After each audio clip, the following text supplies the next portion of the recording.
Güllü cinayetiyle ilgili gelişme konusunda son dakika gelişmesi. İpek'in de haberi yok ondan. Ondan sonra biraz nefes alayım dedim. O yüzden bu canlı yayını biraz geciktirdim. Kusura bakmayın. O yayın da yeni bitti. Onu yükledim, izleyebilirsiniz. Güllü cinayetinde 7 saniye e, şüphesi, 7 saniye gelişmesi, şok bir gelişme. Cinayetin kanıtı kapı kolunda bulundu bilim adamları tarafından, bilirkişi tarafından. Ayrıntısını videoyu izleyebilirsiniz. Yükledim biraz evvel. Altyazıları da arkadaşlar şimdi hazırlıyorlar. Diğer dillerdeki altyazıları. Peki biz yayınımıza burada başlayalım arkadaşlar. İlginç gelişmeler var magazin dünyasında yine. Özlediğiniz İpek Hanım'la, İpek Canbulat'la buluştuk. İpek hoş geldin yayınıma. Merhabalar, hoş bulduk. Herkese de selamlar olsun. Nasılsınız Bilal abi, iyi misiniz? Çok şükür iyiyim ben. Yine yoğun bir gün, yine Evet, haberler içinde çalışıp geldim. yoğrularak e, Çalıştım, geldim gönderdiğim soruları. Ama bir çalıştın. tanesiyle ilgili sadece yorum yapacağım. Onlara çalışamadım. Çünkü yabancı insanlar, onların ne doğum tarihlerini bilirim, ne onlarla alakalı bir yorum yapabilirim. Bu arada Bilal abicim, gelen izleyici, sizi takip eden takipçileriniz ve aboneleriniz burada. Servin işi sağlam. Moderatör. Hepsine selam gönderiyorum. Banu Bir de Kabaş, moderatör. evet, Caner burada mı bilmiyorum ama bir de bu arada yayın yaparken çok rica edeceğim, ne olur biraz parmaklarınız çalışsın. Beğeni yaparsak yayınımız daha çok canlı olur. Anlatabiliyor muyum? Bize daha değişik kitleler de ulaşabilir. Çoğalabiliriz, o açıdan söyledim. Evet, hepinizi sevgiyle öpüyorum. Yayınımıza başlıyoruz. Hangi konuyla bilmiyorum. Bilal abi de söz bakalım. Süreyya Hanım, Süreyya Diker özel abonem, hoş geldiniz yayınıma. Moderatör arkadaşlarım Servin İşi Sağlam, Banu Kabaş, Sema Dumantepe, hoş geldiniz yayına. Hoş geldiniz. Moderatör arkadaşlarım, biraz daha dikkatli olmanızı rica ediyorum. Geçen gün de konuştuk sizinle. Peki, kolay gelsin hepinize. Manyo Mulisi, merhaba Bilal Bey, İpek Hanım diyor. Özgen hoş geldin diyor. Sevinç burada, hoş geldin Sevinç. Özgen, evet. Elif Nur burada. Arkadaşlar yavaş yavaş geliyorlar ve biz başlayalım magazin gündemini sallamaya. Mert Ramazan Demir'in olayı hala konuşuluyor arkadaşlar.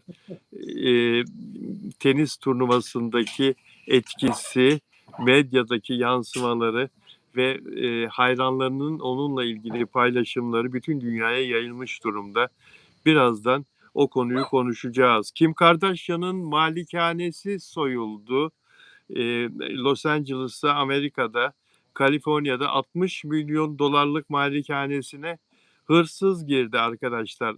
Evden bazı eşyaları aldı ve çalışanlardan birine ait bir arabayı alıp kaçmaya çalıştı. Ancak o kadar güvenlikli, sensörlü, kameralı, güvenlikli malikaneyi nasıl soymaya cesaret edebilirsin ki? Yakalandı, polis yakaladı kendisini ve e, o sırada Kim Kardashian ve çocukları evde değilmiş. Bu da Allah'ın bir lütfu. Eğer evde olsalardı belki kötü sonuçla sonuçlanabilirdi bu olay. Ne diyorsun? Yani bu konuyla ilgili olarak şunu söyleyebilirim. Kim Kardashian gibi çok zengin, gerçekten mal varlığı, ya 60 milyon dolarlık evden bahsediyorsunuz. Muazzam bir rakam. Öyle bir evin, her zaman öyle bir servetin olduğu zaman mutlaka ki sigorta yaptırırsın.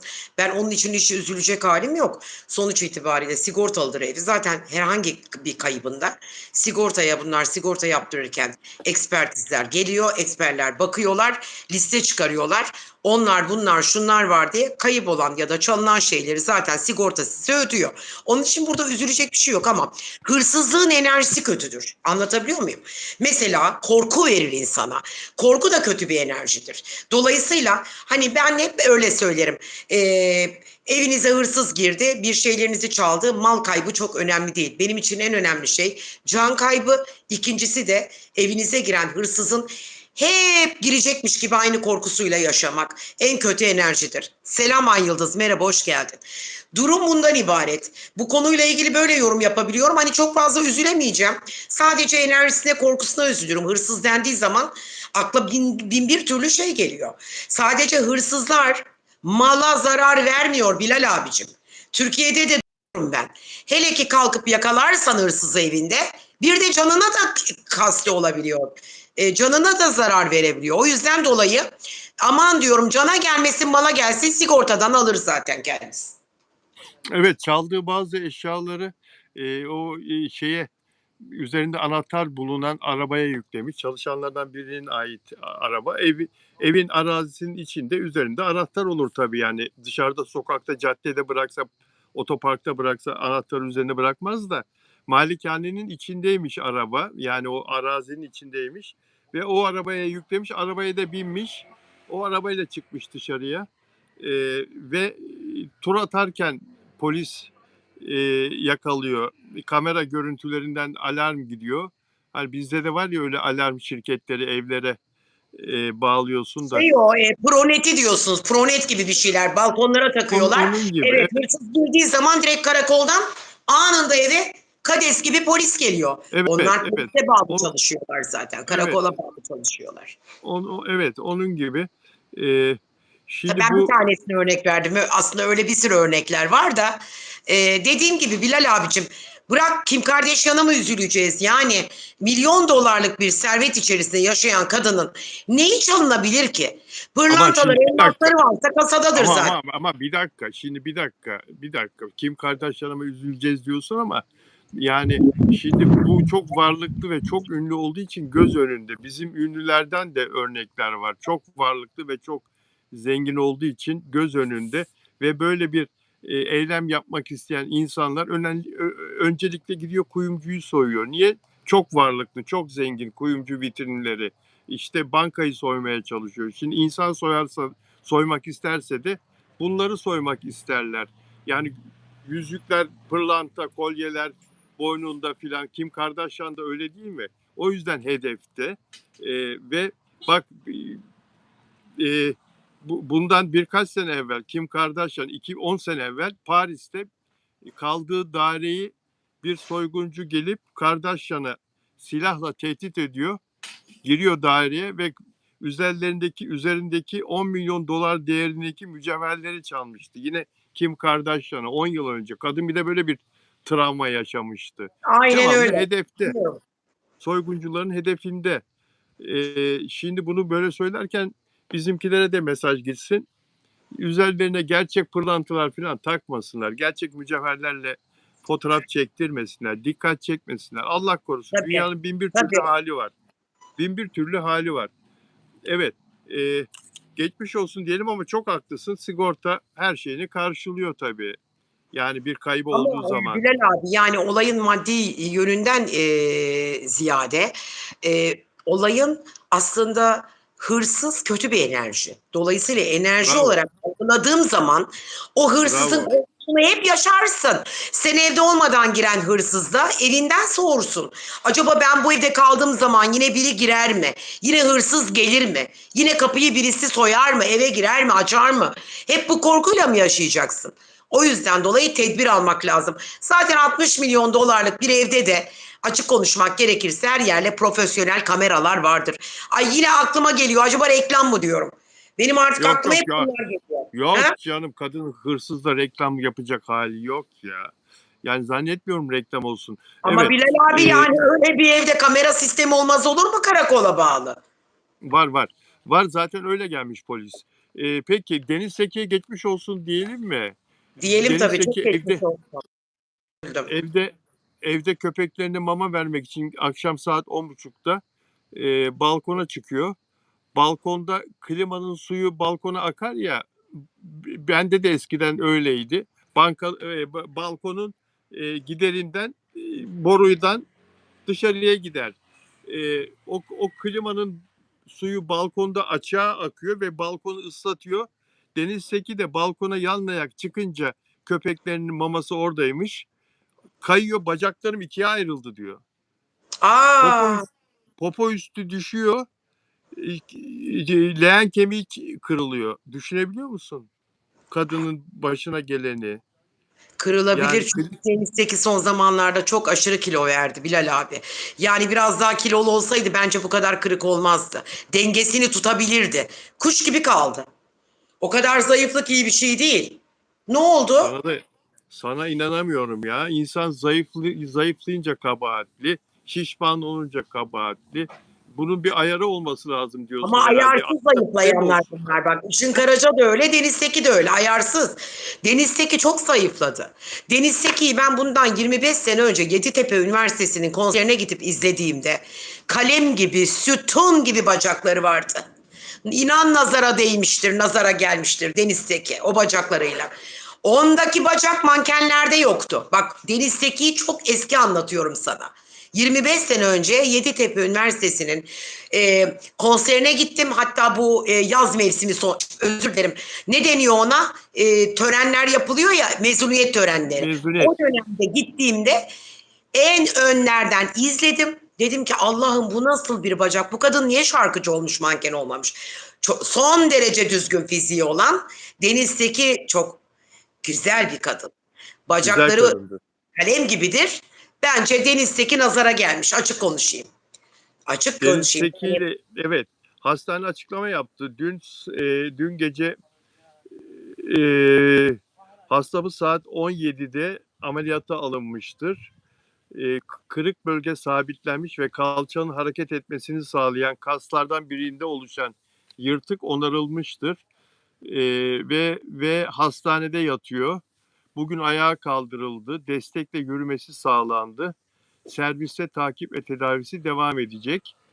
5-6 gün içinde taburcu edeceğiz. Deniz Seki de diyor ki bugün yaptığı açıklamada 3 ay diyor 3 hafta diyor koltuk değneği ile ancak hareket edebileceğim diyor 3 hafta.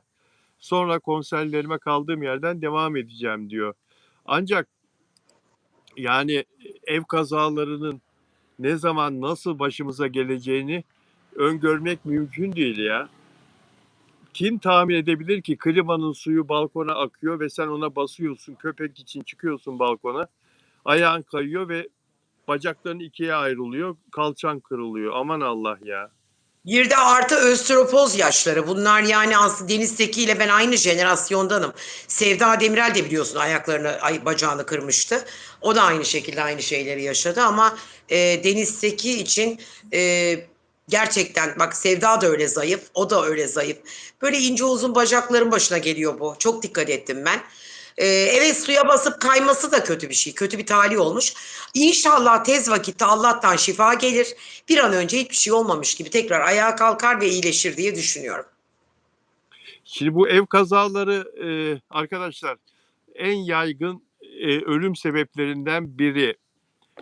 Bunu söylemek bu olay sebebiyle bizim borcumuz bir gazeteci olarak konu böyle buraya geldiği için hatırlatmak herkese, kendime de buradan ders çıkarıyorum. Sizlerin de ders çıkarmasını diliyorum.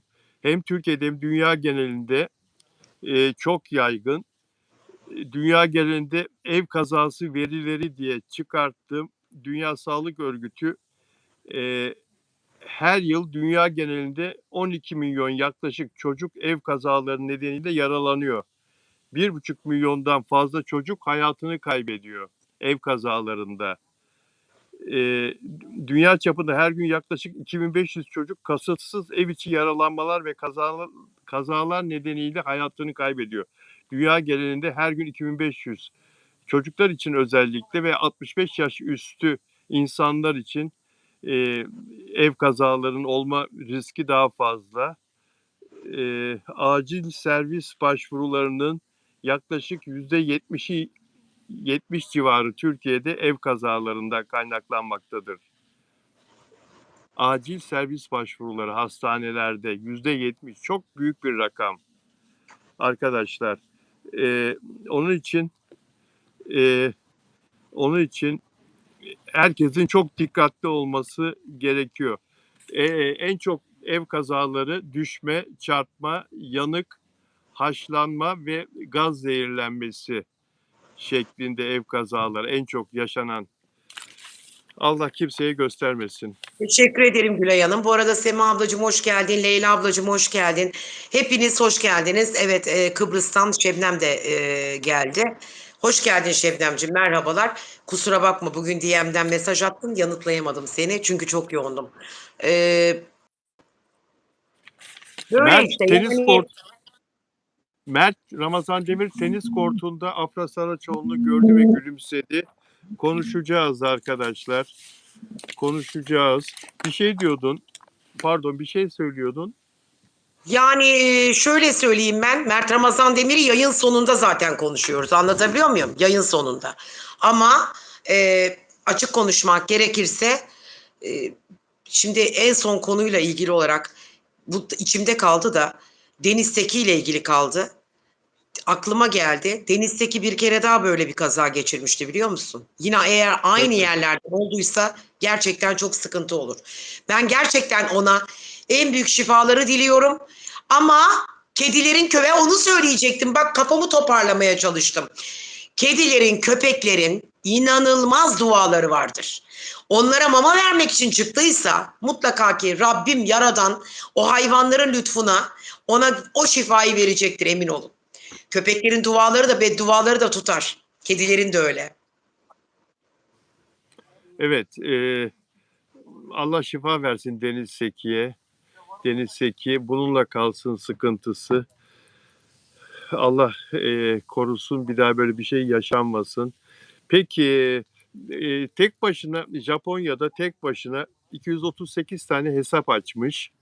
Hı hı. Instagram hesabı işte sipariş vermek için 2100 sipariş vermiş bir kadın ve anime ürünleri, hani bu çizgi filmlerin Japonya'da son derece yaygın Anemi bibloları, biliyorum, yastıkları, biliyorum. Genç kızlar falan bunun çarşafları, şeylerini kullanıyor.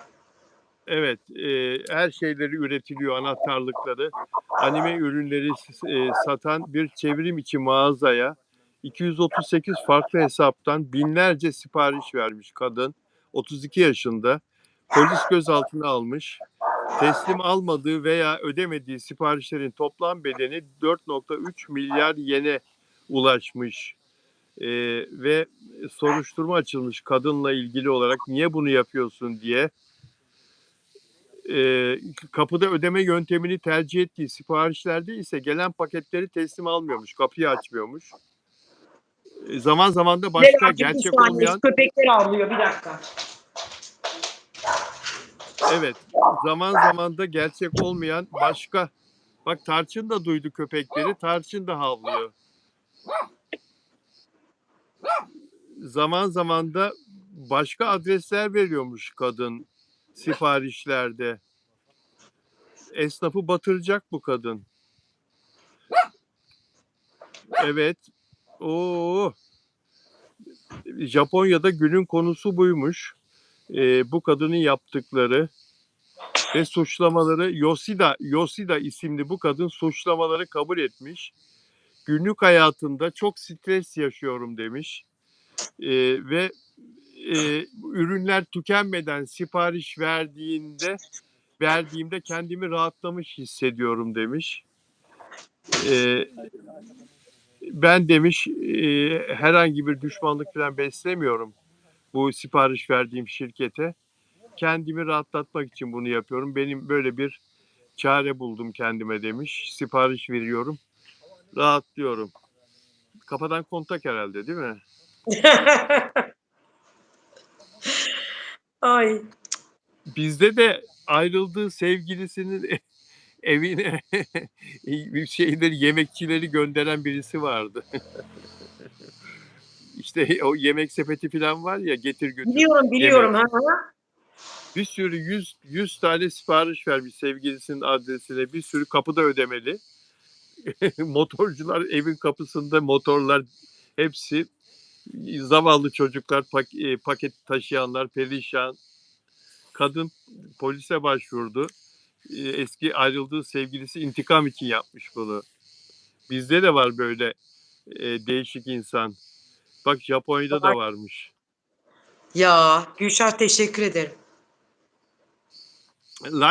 Lydia geldi, Lydia. Lidya I love geldi. you Lydia. I love you so much. Where are you? Lydia'yı göremiyorum uzun zamandan beri. Yazardı bana, artık yazmıyor. Küstü galiba. Küsmez. Küsmez. Ama Lidya Afra ile biraz ilgili yoğun yorum son yapınca zamanlarda. bazen böyle şey yapıyor bana. Yükseliyor. Lidya küsmez. Lale Hanım burada. Lale Hanım'a da merhaba. Evet, Özel abone. Sema ablam burada. Özel Sema Dumantepe TV burada. Dostlar, peki Evet, Sema Hande abla. Erçel'i dün Hande Erçel acaba teşkilata mı katılacak? Öyle bir talep var filan diye konuşuyorduk burada. Ben de Afra Saraçoğlu'na da öyle bir arzu vardı yapımcısından teşkilatın. E, Afra'nın Afra isteğe olumsuz cevap vermişti. Çünkü parada anlaşamamışlardı ve o konu beklemedeydi. Karşı taraf parayı artırırsa, Afra'nın istediği parayı artırırsa bakalım Afra bu sefer okey verecek mi? Sözleşmeyi imzalayacak mı?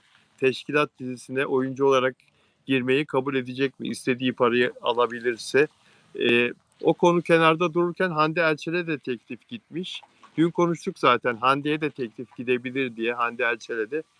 Ve Afra Saraçoğlu'nun çünkü teşkilat 6 yıldır devam eden bir dizi İpek. Ben böyle sonradan bir diziye dahil olmasını doğru bulmuyorum. Ne Afra'nın ne Hande'nin, yani sıfır kendileri için bir dizi çekilmesi lazım. Ne diyorsun bu konuda sen? Yani hangi konuda? Afra ile şimdi Hande ne alaka? Onu anlamadım. İkisi de Şimdi farklı. şöyle, şimdi şöyle teşkilat dizisi kadın başrol oyuncusu ayrıldı. Tamam, Ve 6 sezondur devam ediyor. 7. sezona başlayacak Eylül'de. Çok başarılı bir dizi, çok seyredilen bir dizi. Bir ajan dizisi. Bizim tamam. Milli İstihbarat Teşkilatı, polis teşkilatı başarılarımızı, kahramanlarımızı anlatıyor. Ve Afra'ya teklif yaptılar. Afra kendi fiyatını söyledi. Karşı taraf çok buldu. Görüşmeler durdu.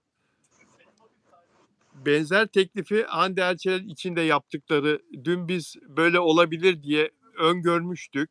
Seyircilerimizden de bunu söyleyen olmuştu. Hande Erçel'e de teklif gidebilir diye.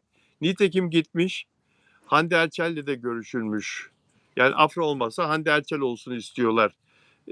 Başrol kadın oyuncusu olarak Tolga Sarıtaş erkek Hande Erçel oyuncusu de kabul başrol. etmez bunu, ama Afra zaten hiç kabul etmez böyle bir şey. Teşkilatla alakalı bilmem neyle. Ya Afra'ya göre değil böyle şeyler. Afra'ya aşk içerikli, e, cıvıl cıvıl bir şey lazım. Anlatabiliyor muyum? Aşkla alakalı lazım. Ne yapsın teşkilatmış meşkilatmış. Bunlar Afra'ya ağır gelir zaten. Tabii ki en güzelini oynar ama ağır gelir. Afra tarzı itibarıyla aşkla alakalı, sevgiyle alakalı ve nasıl anlatayım size, duyguyla alakalı yoğun bir şeyler içeren bir şeyde yer. Ona uygun değil ki bu. Kimse izlemez de zaten, yapımcıda biraz akıl varsa bunu Afra'ya teklif etmezdi. Çünkü burada başarılı olamaz da aynı zamanda da para da kazanamazlardı. Dizi başlamadan biterdi. Yani Afra her rolde başarılı olabilir. Çok yetenekli Ama olduğunu bu biliyorum ona da. göre değil. Ama sen istiyorsun ki Mert Ramazan Demir'le aşk dizisi çevirsinler. Aşk Nereden dizisi olsun, bildin? Evet, Mert aynen olsun. öyle. Evet, evet, Af- aşk olsun. İsterim yani, aşk olsun. Mert olsun, aşk olsun, öpüşsünler. Sen öyle istiyorsun. Mert'le el ele tutuşsunlar. Yeni bir Evet, senaryo. evet, evet. Aynen öyle Bunu istiyorum.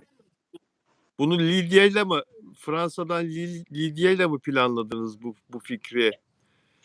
Ben ne dersem Lidya video da geliyor. Bazen zıt olabiliyoruz Lidya ile. Bazen yazmıyor bana uzun bir müddet. Ama ben onu gene de fikirlerinden ötürü seviyorum. Ama ben kendi fikirlerimde özgür olduğum için özgür irademle kendi yorumlarımı yapıyorum. Bazen diyor ki bana hayır böyle değil şöyle diyor. Ben diyorum Afracı falan değilim ya. Ne alaka? Ne alaka yani? Bunlar severken, aşk yaşarken biz tek bir yönde miydik? Değildik. Şimdi ayrılınca niye ayrılıyoruz ikiye? Yanlış. Yanlış. Sonuna kadar her iki tarafı da desteklerim ben. Onların ikisini de çok seviyorum. Ama tabii ki düşüncelerim de bana kalsın. Bir yayını sadece bunlar için yapacağım zaten. Yani hiçbir konu almadan Bilal abi.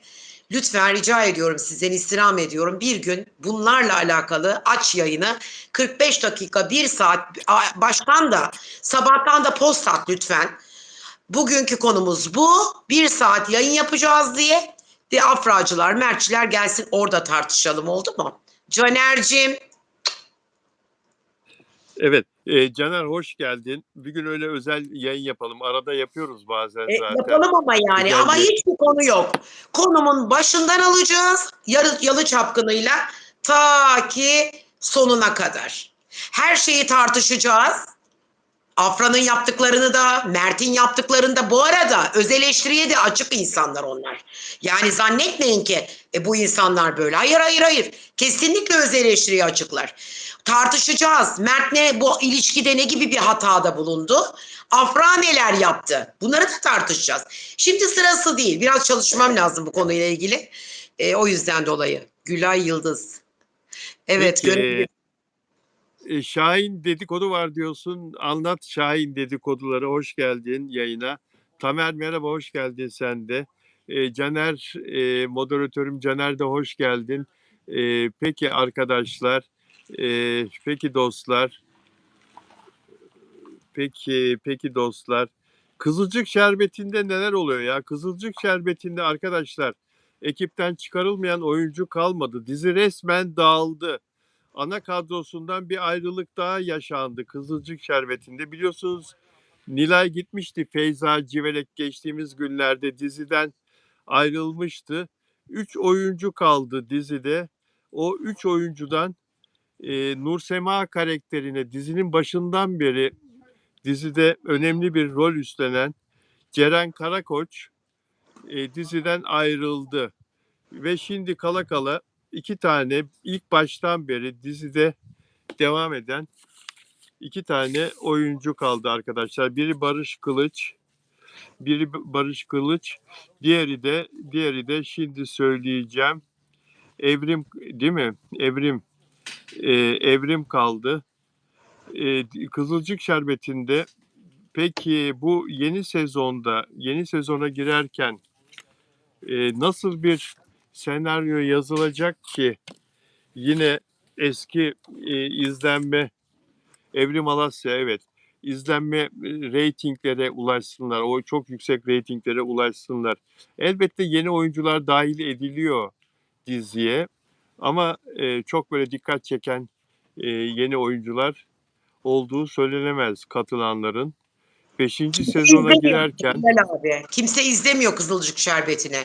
Bizim ya mesela izlemiyorlar. yok Yani yok şimdi bir dakika, ama şimdi kimse izlemiyor diyorsun ama reytingi dördüncü sezonda iyi bitirmeseydi beşinci sezon olmazdı. Bu Eylül'de başlayamazdı. Reyting yine de iyi. Yine de iyi. Tabii ki o ilk başladığı değil zamanki tabii o zamanki o gibi. fırtına yok, o rüzgar yok. Evet, o anlamda haklısın. Ama nasıl toparlayacak, nasıl yapacak? E, Bu kadar oyuncu ayrıldı. Bilemiyorum. Sen izlemez misin artık bu diziyi? Ben Kızılcık zaten Şerbeti izlemiyordum ki. Ben zaten izlemiyordum. sevmiyordun. Ya benim ilgimi çeken bir Sevmiyordun. şey değildi o. Sizin bana önerdiklerinizi ben izliyorum. Yani mesela hiç ilgi duymadığım şeylere sizin sayenizde ilgi duydum. Hani yani ne bileyim, bitmiş bile olsa dizi, İpek şununla ilgili yorum yapacağız dediğinizde o diziyi mutlaka izliyorum. Mesela Güller ve Günahlar. O da hiç tarzım değildi. Yemin ediyorum bayıldım ona ben. Sizin sayenizde İzle. izledim mesela. Mesela geçen gün bir çocuktan bahsettiniz. Bir çocuk var ya, 17'de oynuyor. Sarışın. Evet, evet, evet. Ata Herkes, Yaşat. annem dedi ki bu çocuğa bütün kızlar aşık, bak bakayım sen bunu nasıl görüyorsun dedi. Ay yok canım, sıradan bir tip dedim. Ama dedi bütün herkes aşık bu çocuğa. Şimdi onu mesela izliyorum. Taktım kafaya onu. İzliyorsun. Tabii Kanal D'de izliyorum onu. Evet. Mert Afra Saraçoğlu'nu gördü tenis kortunda ve gülümsedi. Biraz sonra konuşacağız. Güllü cinayeti olayında arkadaşlar yeni bir gelişme yaşandı. Onu konuşmak istiyorum şimdi.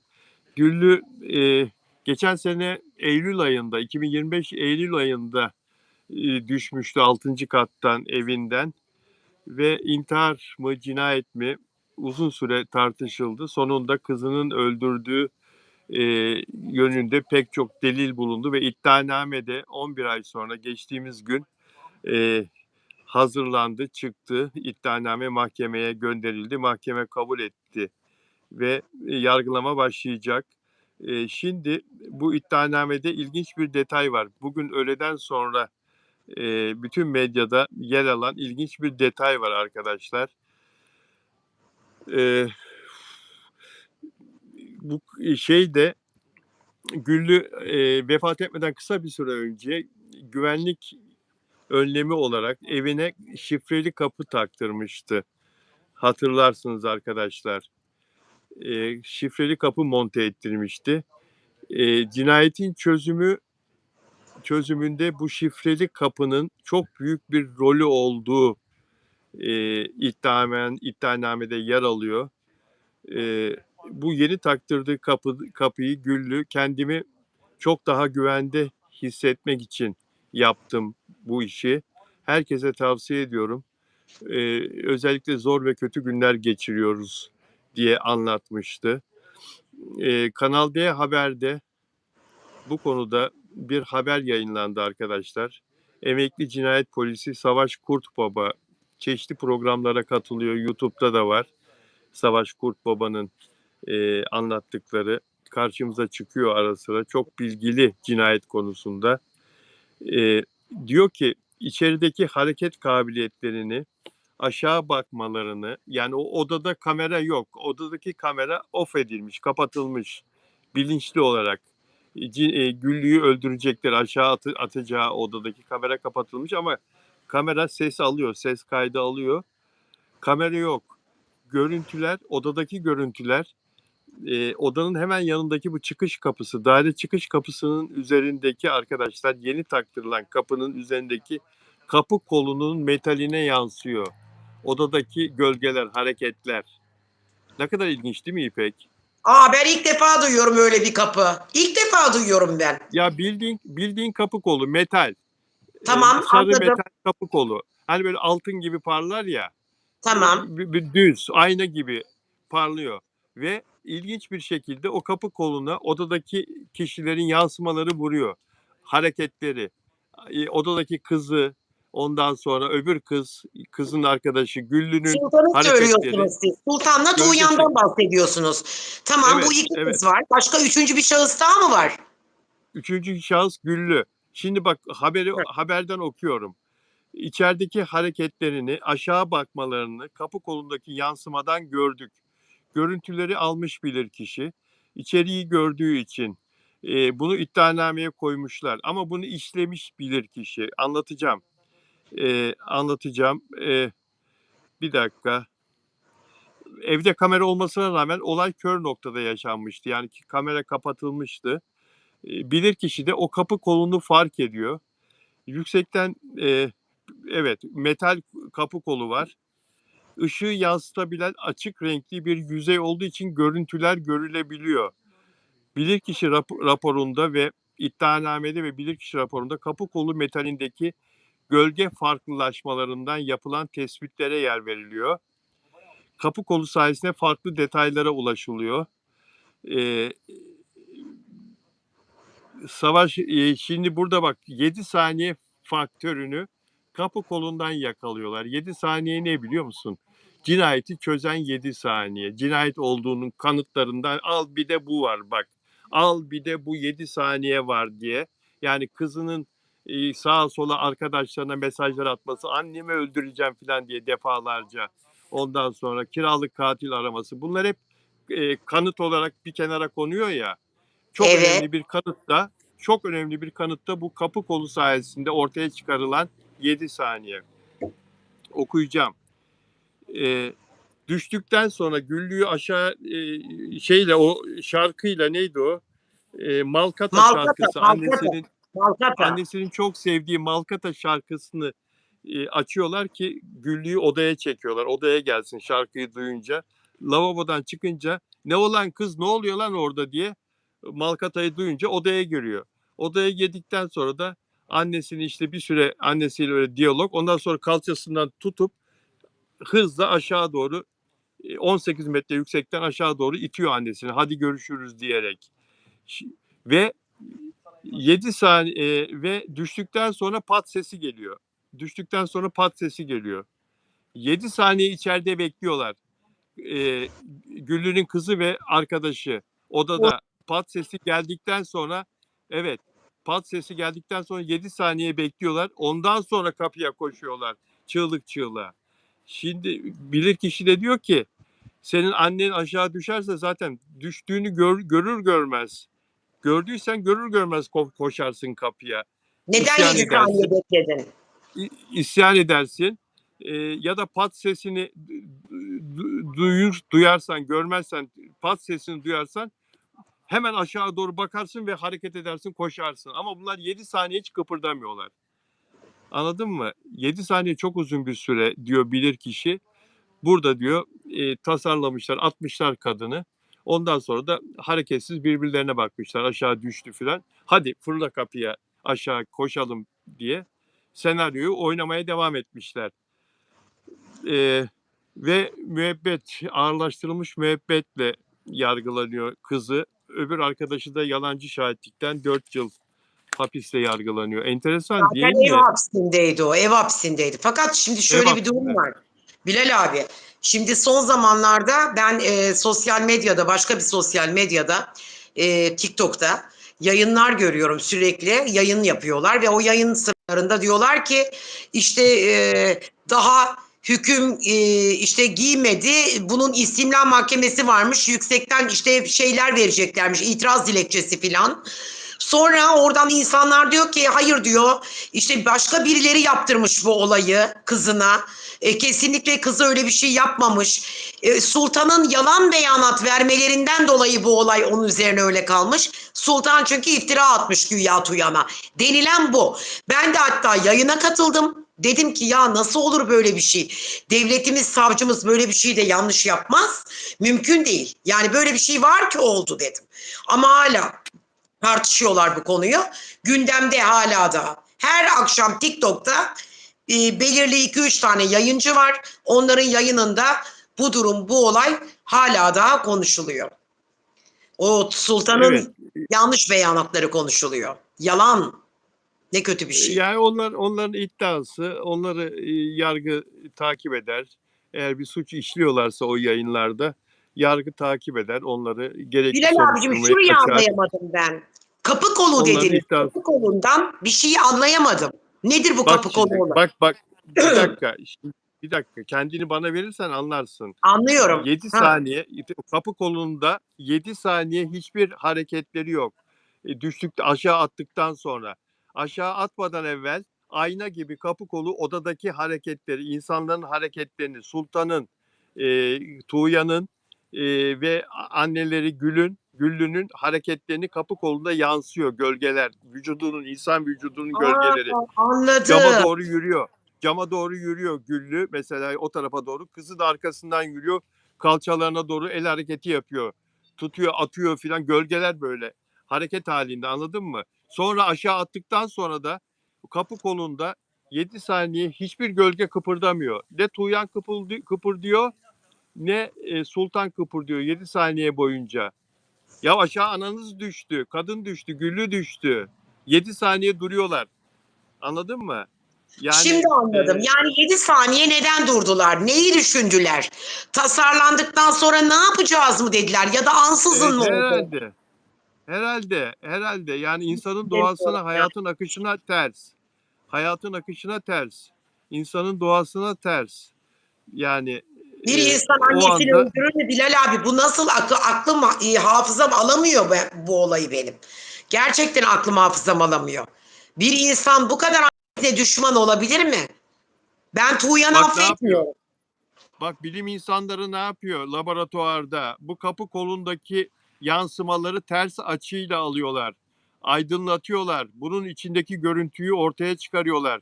Ve tam net şekilde değil ama hareketi görebileceğiniz bir açıya getiriyorlar. Burada metal bir kol var. Işığı yansıtabilen açık renkli bir yüzey olduğu için görüntüler görülebiliyor. Yani sen cinayeti işlerken tek akıllı kendin zannediyorsun. Ben diyorsun böyle plan yaparsam Şimdi annemi bilmem Malkata şarkısıyla odaya getirirsem, kandırırsam, onu aşağı itersem iş biter zannediyorsun. Yani senin bir planın var ama Allah'ın da bir planı var. şimdi Nuray Hanım Onun yazmış için zaten, diyor ki kınamayın, insan şaşar diyor. şaşmasın efendim. İnsan annesini öldürecek kadar şaşmasın. Yok yok Bu yok. bu Kınamak diye bir bu şey burada canavarlık, olmaz. bu canavarlık, bu insanlık değil. Canavarlık tabii. Bu Eğer canavarlık. varsa böyle bir şey gerçekten Bilal abi, ben de bilemiyorum. Kafam aklım almıyor ama devlet diyorum yanılmaz, savcı yanılmaz. Neden diyorum savcı dosyayı kapattı? Kapattı, bitti dosya. Müebbet Hayır, hapisteydi, kapanmadı. bitti. Kapanmadı. İddianame hazırlandı. Yargılama başlayacak. Mahkeme, hakim karşısında gördük mü hiç? Yargılama başlamadı da. Savcı iddianameyi hazırlar, mahkemeye sunar. Der ki ben bununla ilgili bu şahıs annesini öldürmüştür. Savcının iddiası. Tamam. Benim görüşüm, elimdeki raporlar, kanıtlar bana 10 aylık çalışmam bunu gösterdi. Onlarca insan dinledim, ifadesini aldım. Benim görüşüm, bu devletin Cumhuriyet Savcısı olarak bu insan katil, annesini öldürmüştür. Sultan da bilerek susmuştur, ona yardımcı olmuştur. Ben bu annesini öldürenin üst soyu öldürmekten ağırlaştırılmış müebbet hapse çarptırılmasını istiyorum. Savcılık makamı olarak bizim adımıza, kamu adına, Türk halkı adına istiyor bunu.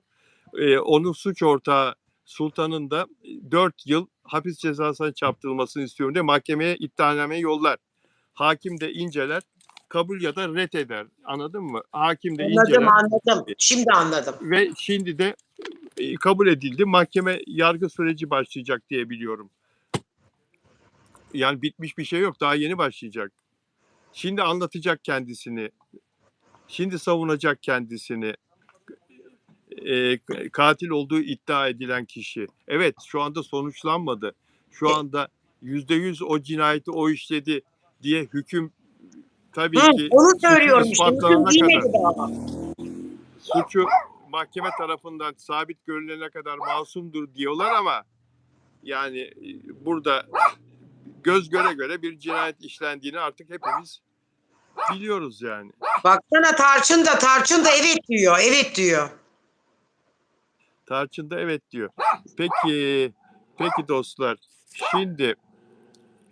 Şimdi magazin gündemi bugün çok hareketli. Konuşuyoruz konularımızı. Ya Leman Sam'ın, Şevval Sam'ın annesi Leman Sam'ın bir söylemi var. Leman Sam evliyken, Söylemediği de şarkısını çok iyi biliyorum. Hey yıllar. evet, evliyken 70'li yıllarda Şevval Sam eşi onu aldatmış. Futbolcu. Tam ne iş yaptığını bilmiyorum. Futbolcu. Magazine Hayır, çıktı. Şevval Sam'ın eşi futbolcu. Onu demiyorum. Leman Sam anneleri. Leman Sam Anladım. Aldatılmış. aldatılmış. O da gidiyor. Eşinin beraber olduğu kadını buluyor. Aa. Diyor ki biz diyor eşimle boşanma aşamasındayız zaten diyor Leman Sam. Ben boşanacağım zaten diyor. Fakat diyor sana tavsiyem diyor bu adam diyor bana bunu yaptı onun için boşanacağım diyor. Sana tavsiyem sana da yaramaz bu diyor. Sonra pişman olacaksın sonradan diyor. Şimdiden gel bu ilişkiyi bitir diyor. Sürdürme diyor. Ama ben zaten boşanacağım diyor. Leman Sam diğer kadına iyilik yapıyor.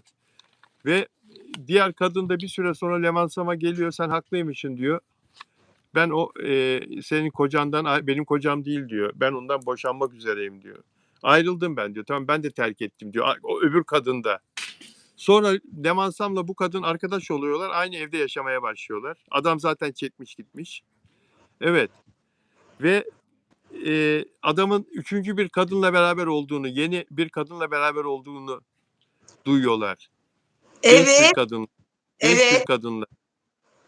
Levansam bunu bir programda anlattı. Bir televizyon programı, yani YouTube programında. Bizim 5 dakika magazin Arzu Altıntaş da bunu kullanmış bugün haber olarak. Arzu'da gördüm. Sonra o programı izledim.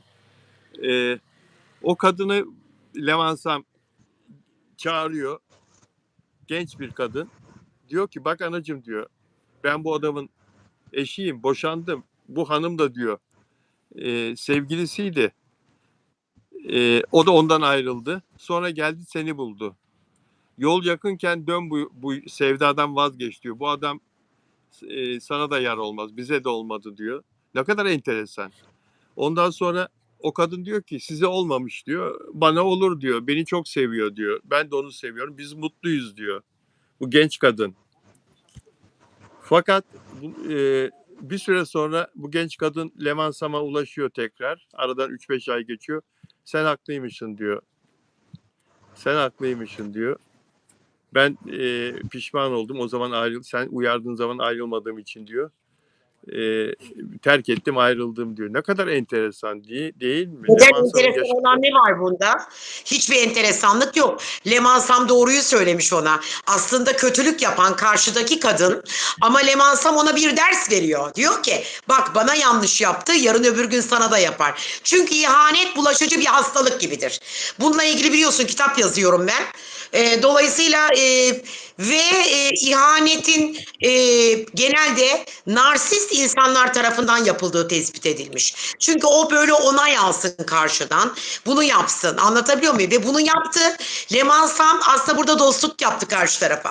Yani hem cinsine diyor ki hani bunu bana yaptı. Bana yaptı. Sen bu adamla birliktesin. Bana yanlış yapan yarın öbür gün sana da yapar diyor. Onu uyarıyor ve gerçekten de bu böyle oluyor. Bilal abi üzgünüm ki bana gelen bütün danışanların %80'i bu konuyla geliyorlar. İşte aldatılıyorlar. Ondan sonra bu ihaneti affedemiyorlar. Bir kitle affediyor, devam ediyor. Bir kitle affedemiyor. Ama sonuç itibarıyla bu çok iğrenç bir şey. Bir karakter meselesi. Her zaman söylediğim bir şey var ki aldatan bir daha aldatır. Bir kere aldatanı affettiğiniz zaman davetiye çıkarırsınız. O zaman diğer zamanlarda da ona dersiniz ki ha bak ben nasıl olsa beni aldattığımda affediyor. O zaman ben bu kere de yapayım aldatayım der. Onun için davetiye çıkarıyorsunuz yapmayın. Onun için dolayı bu yüzden dolayı da ben Lemansam'ı burada hiç kınamıyorum. Harika yapmış. Ne kadar kendine özgüveni yüksek bir kadınmış. Ne kadar akıllı bir kadınmış da ne kadar da kadın dostuymuş. Ben günümüzde baktığım zaman kadın kadının düşmanı Bilal abi. Ben görüyorum kadınları. Kadın kadının düşmanı. Yani bu devirde birisi vardı siz anlatmıştınız. Biz bunu 4 ay önceki yayınımızda konuşmuştuk. Bir bayan eve kız arkadaşlarını almıyormuş. Evli birisiydi. Kimdi evet, o? Evet. Kimdi? Fahriye Evcen. Fahriye Evcen. Fahriye Evcen. Doğru mu yapıyor diye bana sormuştunuz. En doğrusunu yapıyor. Alınmaz. Eve alınmaz kardeşim. Karı koca evliysen üçüncü bir şahıs giremez. Aslında kadın için de geçerli. Ama bu bir karakter meselesi. Kadının karakteri nedir bilemeyiz. Erkek için de geçerli. Evli insanın evi onun mahremidir. Bir üçüncü şahıs gelemez. O evdeki hiçbir şeye şahit olmamalı, görmemeli. Bana gelen danışanların emin ol ki %80'i bu yüzden dolayı geliyor. İpek Hanım biz aldatıldık ama ne yapalım? Ben tabii yuvalar yıkılmasın diye diyorum ki yapmayın, etmeyin, affedin kocanızı, bağışlayın. Ama diyorlar İpek Hanım ya yine yaparsa? Sonra da diyorum ki günaha giriyorum ya böyle akıl mı verilir diyorum. Kendime de kızıyorum.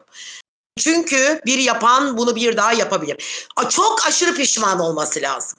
Çok aşırı pişman olacak. Ne yaptığını bilmeyecek. Yani çok af dileyecek ve bunu telafi edecek bir şeyler yapacak ki ancak o insanı affedebilirsiniz. Ben Lemansam'ı kalkamıyorum ayağıma. Bu kadını gerçekten alkışlıyorum. Bu kadar kadın kadının dostu olamaz. Günümüzde aslında diğer kadınlara buradan güzel bir ders veriyor. Ben gerçekten takdir ettim. Harika bir kadın. Oldum olası da çok sevmişimdir Leman Sam'ı.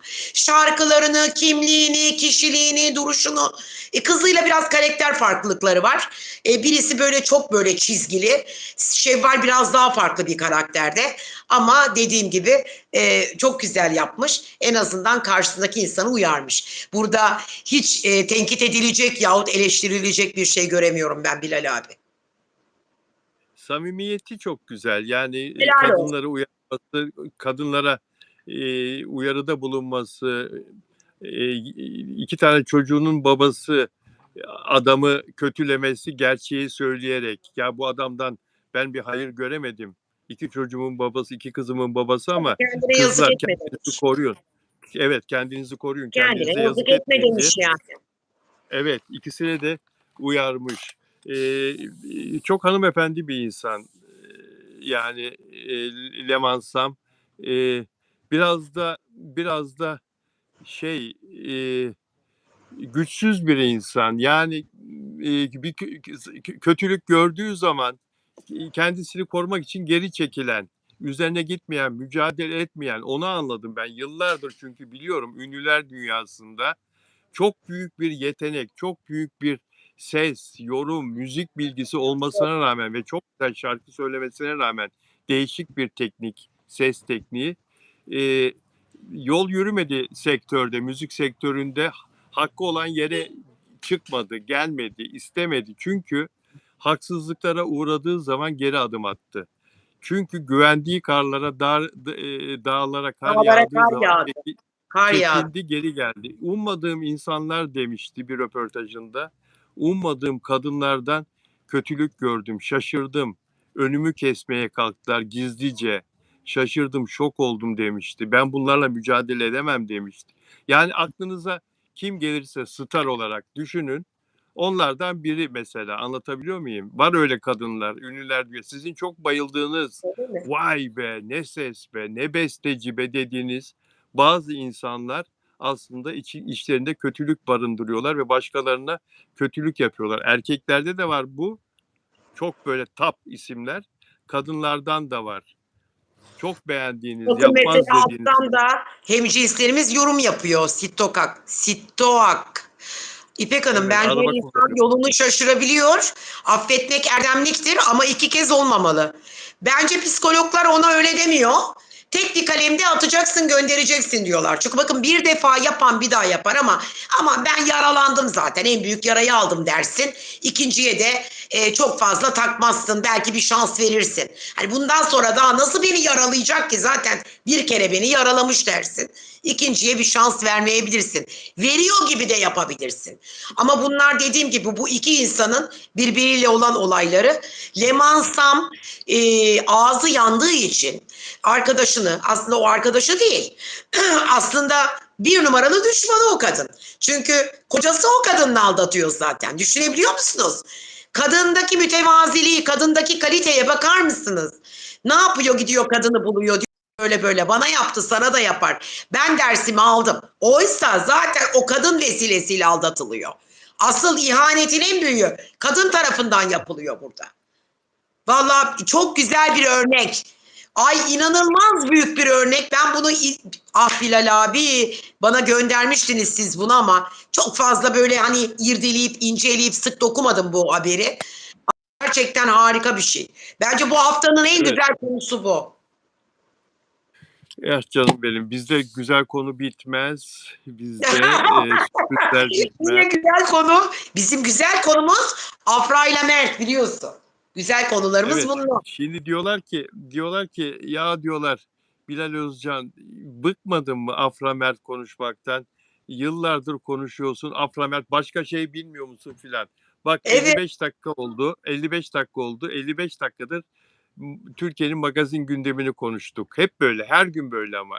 50-55 dakika Türkiye'nin magazin gündemini, her konuyu konuşuyoruz. Ondan sonra Afra ile Mert'e, zavallılarıma 10 dakika, 15 dakika, bazı günler 20 dakika süre olursa zaman ayırıyoruz. Yani burası sadece Afra Mert kanalı değil. Varsın öyle bilsinler ama Benim öyle söylediğim gibi değiliz. işte ben de. Mesela bakıyorum Instagram'da, günaydın bismillah. Daha yüzümü yıkamadan şöyle bir telefonu elime alıyorum sabah. Ay, hiç üşenmemişler bir de. Saat gece 2'de, 3'te, 4'te ezan vakti. Ya o mesajları görmen lazım Bilal abi. Kardeşim ben magazinci değilim, ben astroloğum. Benim işimin dışında bana yazmayın. Hatta bazılarına bugün de yazdım. Yani beni dedim seanstayım. Danışanla konuşuyorum. Hakikaten kimdi o? Belki izliyordur, sizin izleyicilerinizden birisi. Yazdı ama yok, ben Afra'yla Mert'le alakalı gerçekten bazen çok konuştuğum için kendimi de üzüyorum. Çünkü niye biliyor musunuz? Yırtıyorum, hırpalıyorum kendimi. Diyorum bu öyle bir şey yok. İşte diyorlar işte o insanla orada görüldü, burada görüldü. Ben buna baştan beri inanmadım, inanmıyorum da. Onun için bir daha da bu konuyu açmayacağım. Ne dediysem hep Peki. oydu. Ne dediysem hep oydu. Koskoca gazeteciler bile, şurada izlediğiniz Bilal Özcan dahi size dedi ki Estağfurullah. böyle bir şey var. İspanya'da görüldü. Çok duayen bir gazeteci meslektaşım tarafından öğrendim dedi. Hatta dedim ki peki Evet. sevgilim, aşkım diye bir hitap kelimesi var mı? Yani bir şey var mı? Hayır dedi Bilal abi. Dedi ki yok. Sadece birbirlerine samimi davranıyorlarmış dedi. Hiç unutmuyorum Bilal abi bunu. Nasıl samimi Bilal abi dedim. Ne demişler birbirlerine? Yani aşkım, sevgilim diye hitap var mı? Bana bununla gelin. Resimle gelin. El ele gezerken gelin. Denizin kenarında şöyle bir aşk şiirleriyle gelin. Hiçbirisi de 4-5 aydır yoktu. Çok güzel. Aslında çok güzel değil. İptal ediyorum bunu. Enerji olarak güzel değil. Çok başarısız bir PR çalışmasıydı. Benim gibi hiç bu konuyla alakalı olmayan bir kadın bile bu bağı çözdü. Anladınız mı? O yüzden onlar hep mutlu olsun istiyorum. Ben inanıyorum ki Afra ile Mert, evet çok konu yapıyorsunuz. Bir iki YouTube'da da izliyorum. Bir iki kişi daha var yine bu konuyla ilgili anlatan ama Twitter'a girdiğimde dün bana Sema ablam söyledi. Gir de gör oradaki yazıları diye. Ben Sema ablanın vesilesiyle girdim, baktım. Ay, Mert'i linçliyorlar, Afra'yı linçliyorlar. Ya Bilal abi nasıl bir yer bu? Twitter TikTok'u geçmiş. Yani Yok yok. Yok yok, TikTok'u geçemez. TikTok bambaşka bir yer. Bambaşka bir ama, alem. ama mahvediyorlar Twitter'da yani enerjileriyle bu iki var ama genci. evet var ama yani sen olumlu mesajları okuyacaksın. Bilal Olumlu abicim hiç, mesajları ben olumluları okuyorum zaten. alacaksın. Ben pozitif enerjiyle uğraşıyorum. Dolayısıyla hiçbir olumsuzluk benim hayatımda söz konusu olamaz. Evet. Hayattaki en büyük olumsuzluğumu kendi kendime oturup keşfettiğimde nedir benim kendi olumsuzluğum? Ansızın sinirlenip tepki göstermem. Bunu da dedim kendi kendime, bugün kendimle yüzleştim. Niye kendimi bu kadar üzüyorum, hırpalıyorum ki dedim. Yani niye, neden? Bir şeyi birine kabul ettirmek zorunda değilim ben. Niye bu kadar bu Afra ile Mert'le alakalı idefix haline geldi artık bu konu bende? 7/24 bir bakıyorum sabah mesaj, bir de mail adresimi de bulmuşlar. Bir de mail de atıyorlar bana.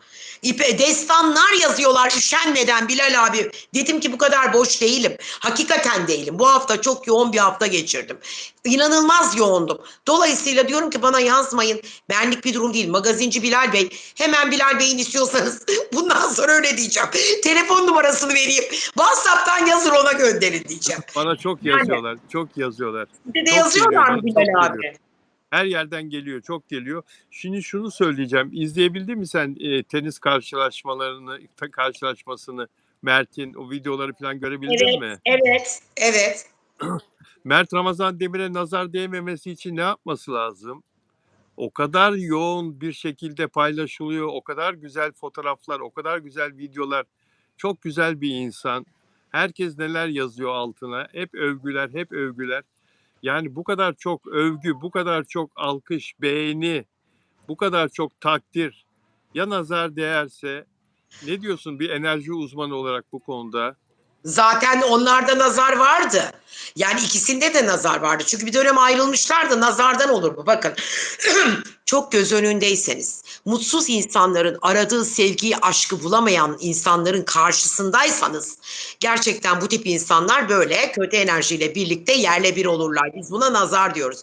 Nazardan inanın, babaannelerimiz, anneannelerimiz de söylerdi. Kötü bir enerjidir o. Yani beyinsel bir frekanstır aslında. Yazılı bir şey değildir, bir ibare değil ama beyinsel frekansla insanların da yapamayacağı şey yok. Ben bakarım çocuğu olmuş bir kadına, mesela çocuğum olmuyor. Yıllarca çaba sarf ediyorum. Olmuyor, olmuyor, olmuyor. Doktor rapor veriyor. Çocuğun olmaz diyor. Her neyse bakıyorum bebeği olmuş.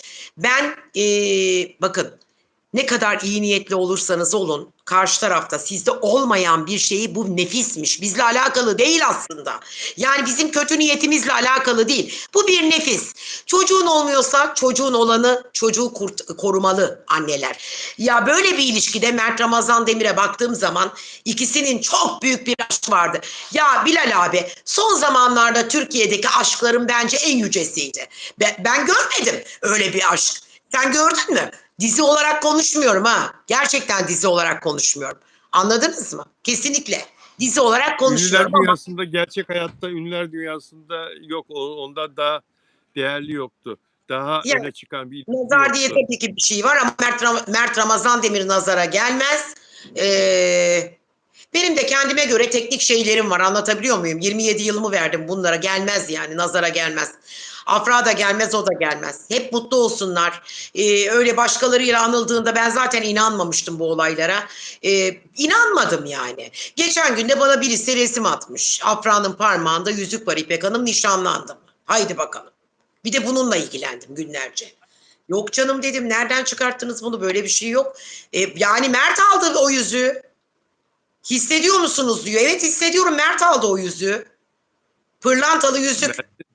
Yani Evet, bence Poyraz'ın zaten akrabası olduğunu söylüyorlar. Yani gerçekten akrabası. Poyraz'la bir ilişkisi falan yok. Bakın ilişkisi olan insan kalkıp kadın kısmıyla gelip de bir masadaki hesapları ödemez Bilal abi. Yok yani böyle bir şey. Ben defalarca söyledim, bu ilişki yok, yok, yok. Mert'le birlikte Mert'in aldığı yüzük o. Nereden baksan güzel bir kırat, bir taşı var yani. Buna ancak Mert'in gücü yetebilir. Aile parasıyla ben şahsen aile, anne, baba, ebeveyn yani nasıl alacak o yüzüğü? Mümkün değil. Alamaz. O yüzden dolayı da Allah hep bir mutluluk versin, dua ediyorum. Hep güzel enerjiler gönderiyorum. Ben zaten gerekli nazar korumalarını onlara yapıyorum, merak etmeyin. Benim de kendime göre dediğim gibi tekniklerim var. Ama gözden uzak, gönülden de uzaktır. Bence bunlar birbirlerinden uzakta kalmasınlar. Zaten bunlar biliyorsunuz, anlattım size, Asos'talardı. Güzel tatil yaptılar. Mert Ramazan oradaki evini yaptırıyor. Söyledim tekrar, burada olmayanlar eğer yani bir önceki yayında olmayanlar şimdi buradaysanız dinleyin beni. Cem Yılmaz'la birlikte aynı sitedeymiş. Nataman bir ev var ortada. Bu evi yaptırıyor. 3-4 aydan beri çok büyük bir kırma, dökme. Yani inanılmaz profesyonel bir oraya mimarlık gitmiş. Her şeyi de beğenmiyormuş. Taşlar falan bak, değişik şeyler duyuyorum. Taşlar falan İtalya'dan geliyormuş, o granit taşlar. Rengini beğenmiyormuş. İçinde diyormuş ince damar var. Bu taşın içinde kalın olacak, pembe olsun. Bir taşların isimlerini öğrenmiş bir de. Yani inan, yüz yüze tanışmayı tek istediğim insan. Taşlarla, bakın gerçek taştır granit.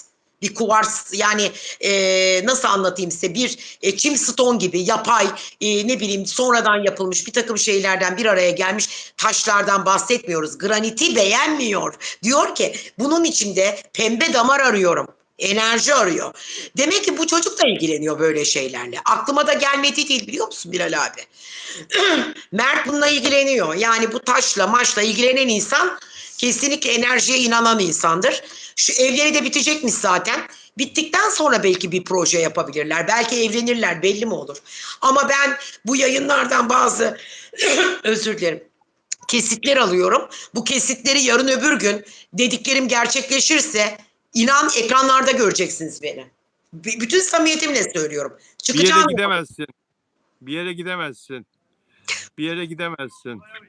Bir yere gidemezsin. Şimdi Mert bu tenis karşılaşmasında, karşılaşma bittikten sonra kendisine sevgi gösteren hiçbir hayranını kırmıyor.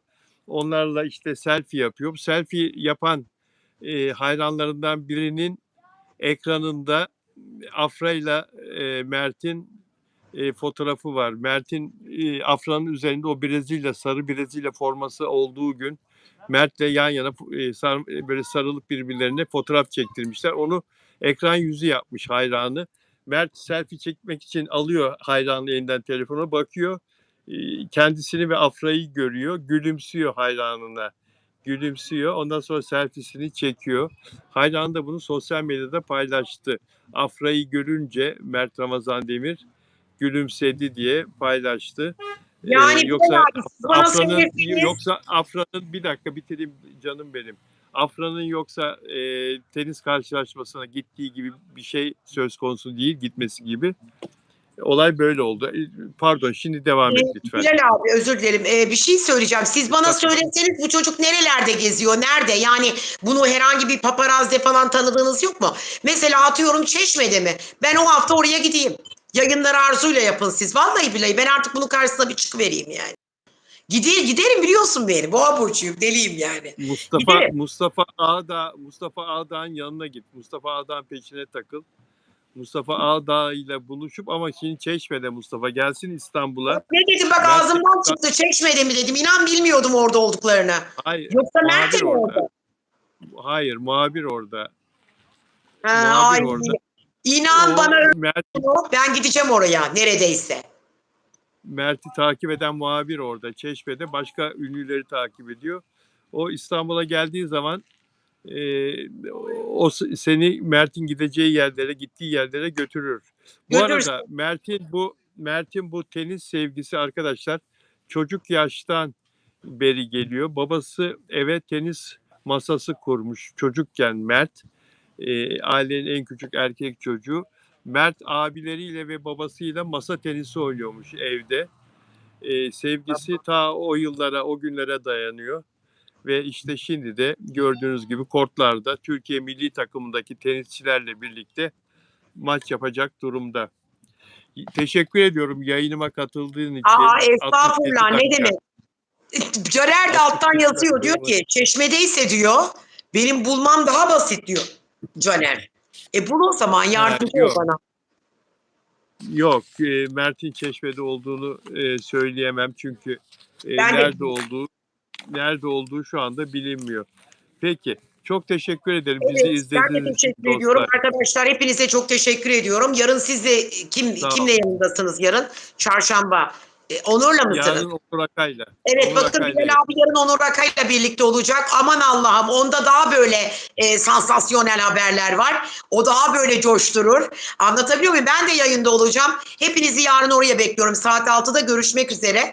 Hepinizi çok öpüyorum. Kendinize iyi bakın. Hoşça kalın. Bay bay. Hoşça kalın. Bay bay.